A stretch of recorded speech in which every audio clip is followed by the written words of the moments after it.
Hello student, success coaching classes में आपका स्वागत है। यदि आप चैनल में पहली बार आए हैं तो चैनल को सब्सक्राइब कर ले और बेल आइकन को ऑल में प्रेस कर ले ताकि आने वाले सभी वीडियो को नोटिफिकेशन टाइम पर मिल जाए। तो आज हम लोग डिस्कस करने वाले हैं क्लास 10th का सामाजिक विज्ञान, जो आपका मोस्ट इंपॉर्टेंट 2024 का आपको मॉडल पेपर करवाने वाले हैं। तो ये आपका वीडियो एग्जाम के लिए बहुत ही ज़्यादा इंपॉर्टेंट होने वाला है, क्योंकि आपका सभी प्रश्न आपका MCQ है और बहुत ही ज़्यादा इंपॉर्टेंट है। तो चलिए हम लोग आगे स्टार्ट करते हैं। देखिए, सबसे पहला क्वेश्चन बोला है निम्नलिखित में से कौन सा जैव संसाधन का एक आपका उदाहरण है। तो जैव संसाधन इसमें जिसमें जान हो, तो जान किस में आपका मनुष्य में है, तो ये हमारा क्या हो जाएगा जैव संसाधन। जल क्या हो जाएगा हमारा अजैव संसाधन हो जाएगा। ठीक है, आगे देखते हैं। दूसरा क्वेश्चन क्या यहाँ पर बोला है, मानव जीवन की गुणवत्ता और विश्व शांति बनाए रखने के लिए संसाधनों का समाज में कैसा बंटवारा होना चाहिए। अमीर के हिसाब से, गरीब के हिसाब से, या सरकार के हिसाब से, या न्याय संगत। तो याद रखिएगा इसका राइट आंसर क्या हो जाएगा न्याय संगत, सभी को बराबर मिलना चाहिए।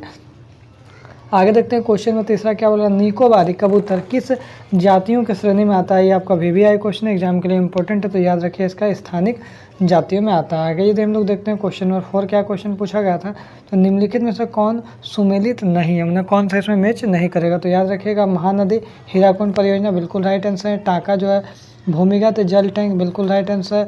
और इस इल्तुतमिश हैज खास ये भी बिल्कुल राइट आंसर है। लेकिन गंगा जो है का भाखड़ा नांगल परियोजना ये आपका गलत आपका सुमेलित है, तो इसका राइट आंसर हो जाएगा ऑप्शन नंबर डी हो जाएगा। आगे देखते हैं क्वेश्चन नंबर 5 क्या बोल रहा है, रबी फसल को किस ऋतु में बोया जाता है। तो याद रखिएगा रबी फसल जो है उसको आपको शीत ऋतु में बोया जाता है। आगे यदि देखते हैं क्वेश्चन नंबर 6 क्या बोल रहा है, चाय किस प्रकार की कृषि का उदाहरण है। तो ये भी आपका वेरी इंपॉर्टेंट एग्जाम के लिए, चाय किस प्रकार की कृषि का उदाहरण है। तो याद रखिए इसका रोपण कृषि का उदाहरण है। आगे यदि देखते हैं क्वेश्चन नंबर 7 क्या बोल रहा है, झारखंड में गुआ और नोवामुंडी में कौन सा खनिज पाया जाता है।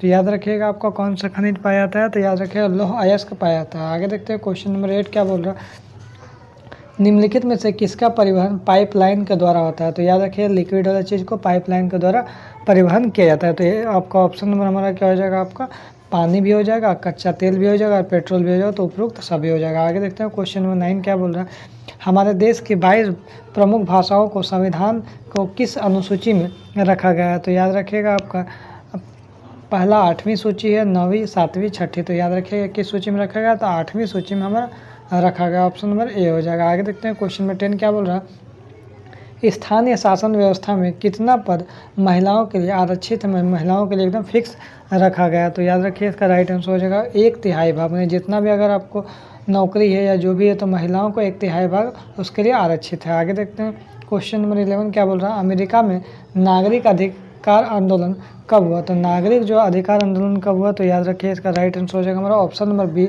1954 से 1968 के बीच में हुआ। आगे देखते हैं क्वेश्चन नंबर 12 क्या बोल रहा है, जब भारत के राज्यों की विधानसभाओं में महिलाओं का प्रतिनिधित्व कितनी फीसदी है।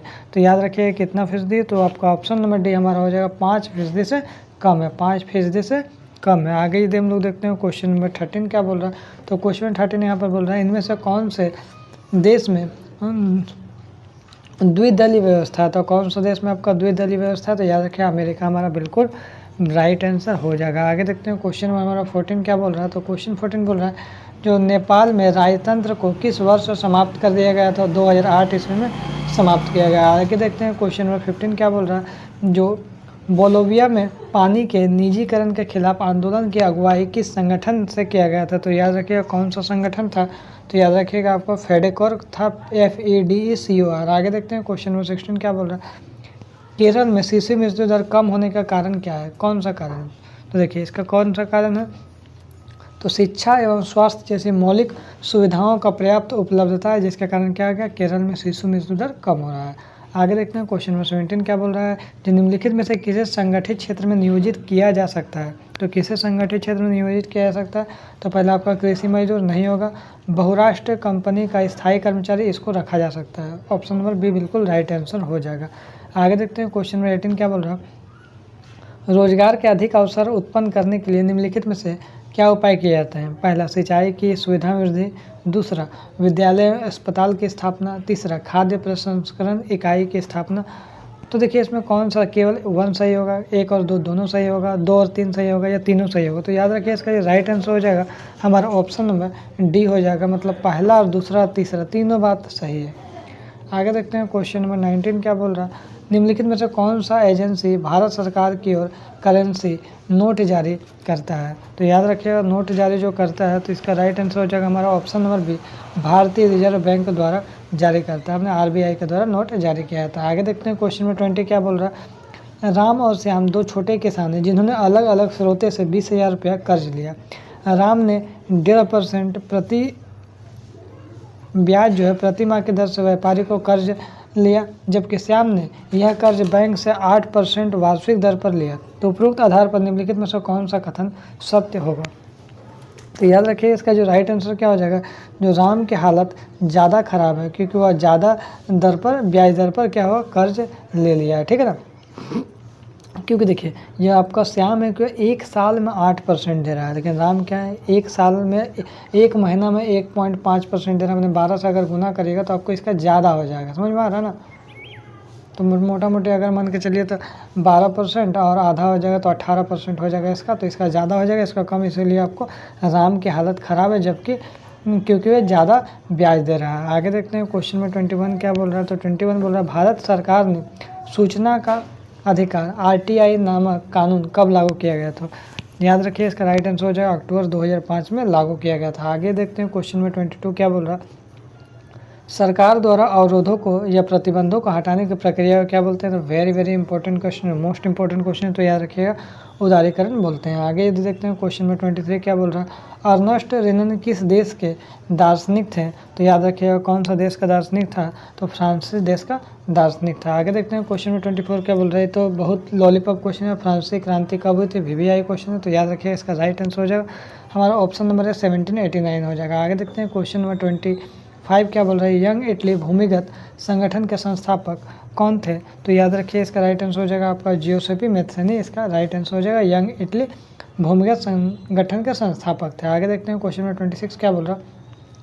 महात्मा गांधी दक्षिण अफ्रीका से भारत कब लौटे थे। तो याद रखिएगा आपका जनवरी 1915 में लौटे थे। आगे देखते हैं क्वेश्चन नंबर 27 क्या बोल रहा है। पूना पैक्ट डॉक्टर भीमराव अंबेडकर एवं किसके मध्य हुआ था। तो याद रखिए इसका राइट आंसर हो जाएगा हमारा option number D, Mahatma Gandhi के मध्य हुआ था। आगे देखते हैं क्वेश्चन नंबर 28 क्या बोल रहा है। 1890 के दशक में रिंडरपेस्ट नामक बीमारी किस देश में बहुत तेज़ी से फैला हुआ था। तो याद रखिए इसका राइट आंसर हो जाएगा हमारा कौन सा देश था, तो अफ्रीका देश में बहुत फैल गया था बीमारी। तो आगे देखते हैं क्वेश्चन में 29 क्या बोल रहा है। निम्नलिखित में से कौन देश मित्र राष्ट्र के पाले में था। तो याद रखिएगा आपका ब्रिटेन देश था। आगे देखते हैं क्वेश्चन में 30 क्या बोल रहा है, हमारा लास्ट क्वेश्चन है।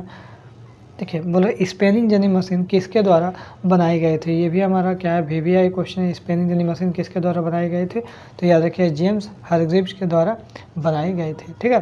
तो इसमें आपका जितना भी 30 क्वेश्चन किए थे मोस्ट इंपॉर्टेंट क्वेश्चन था, 2024 का मॉडल पेपर था।